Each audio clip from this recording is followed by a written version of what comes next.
Okay. Det her det er gruppen med Patrick og Christoffer og Mitchell og mig, Jonas.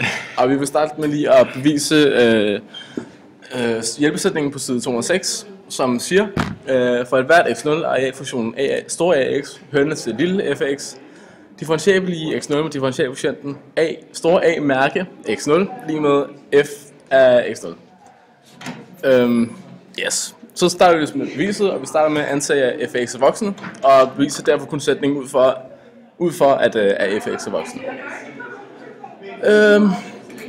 Ja, altså sekanthandlingen for store AX, som starter i x0, den kan vi finde ved a af x0 plus h minus a af x0 divideret med h, altså lille a.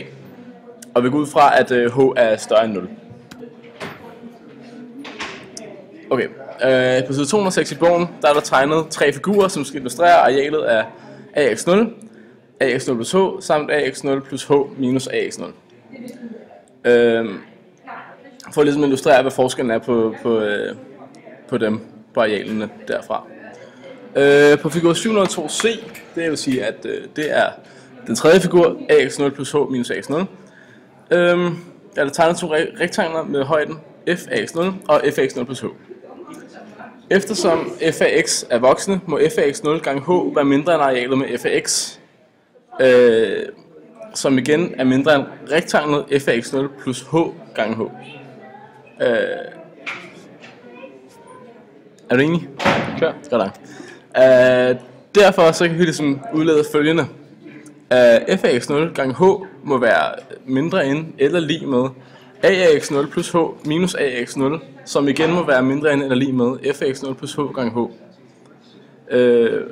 Og da h er lige med 0, eller er større end 0, så kan vi dividere igennem med h, og det gør vi så her. Så vi får f af x0 er mindre end eller lig med a af x0 plus h minus a af x0 divideret med h, som igen er mindre end eller lig med f af x0 plus h. Hvis vi så antager, at h den går imod 0, så vil f af x0 plus h samtidig gå imod f af x0. Og derfor så kan vi udlede, at store A af x0 plus h minus store A af x0 divideret med h går mod f af x0. Og derfor så kan vi finde ud af, at det er muligt at differentiere store A af x0 med store A af x med differentialkvotienten f af x0, og dermed er det bevist, at store A af x hørende til f af x er en stamfunktion til f af x. Du skal trykke videre. Nej, jeg skal pause. Det kan du ikke sådan. Det er lige meget. Sådan der. Ja. Så vil vi gerne bevise differensreglen. Sætningen den går ud på, at vi har bestemt integrale fra f af x minus g af x. Og at vi skal så bevise, at det er lige med det bestemte integrale af f af x minus det bestemte integrale af g af x.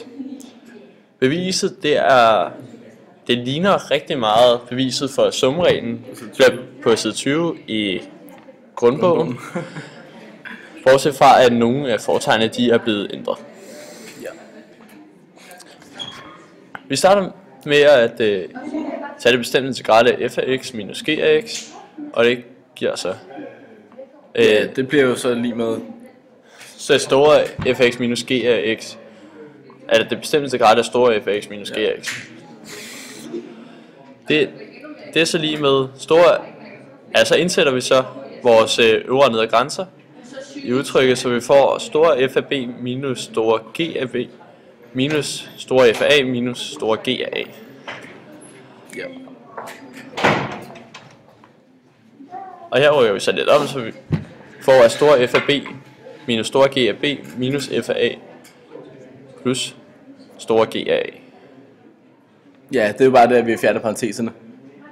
Ja, og ændrer fortegn. Ja. Ja. Og det er så rykker vi så. Jo, så rykker vi om i hvad hedder det? Rækkefølgen.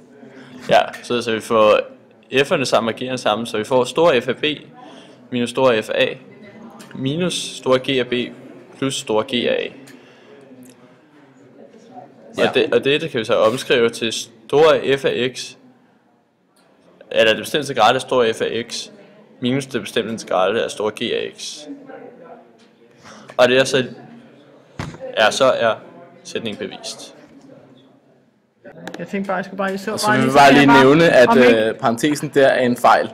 Så den skal man ikke tage sig af. Nej. Det er en klovn. Efter vi har konstateret lidt med Kirsten, så har vi lavet lidt om i vores differensregelbevis. Så vi vil lige starte med at nævne, at vi har fået en parentes her, en startparentes, sådan så vi kan vise, at vi ganger minustallet eller minuset ind i parentesen og får vores plus her. Og samtidig så vil vi lige vise, at vi har fået sat nogle nye led ind, som viser sammenhængen fra det her led og ned til det her led. Og det vil Patrick så lige forklare igen.